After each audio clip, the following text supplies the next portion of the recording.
Welcome to our channel. Today we how to transfer device backups with Verizon Cloud on mobile, full guide step by step clearly. To begin using Verizon Cloud for device backups, ensure you have the app installed on your mobile. Open the Verizon Cloud app from your home screen. Sign in with your Verizon account credentials. If you don't have an account, tap sign up and follow the prompts to create one. Once logged in, you'll see the main dashboard.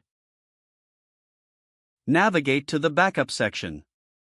Select the data categories you wish to transfer, such as contacts, photos, or videos. Tap on the Backup Now option to initiate the backup process. Wait for the backup to complete, which may take a few minutes depending on the amount of data. Once the backup is done, go back to the main dashboard. To transfer the backup to another device, install the Verizon Cloud app on the new device. Open the app and sign in using the same Verizon account. After signing in, navigate to the Restore section. Choose the specific backup you want to transfer from the list. Select the data types you wish to restore. Tap on the Restore Now button to start the transfer process. Monitor the progress as your data is restored to the new device. Once complete, confirm that all data has been transferred successfully. If you encounter any issues, check your internet connection and ensure the app is updated. Following these steps will help you easily transfer device backups using Verizon Cloud. If the page does not load, refresh the browser or try again in a private or incognito window.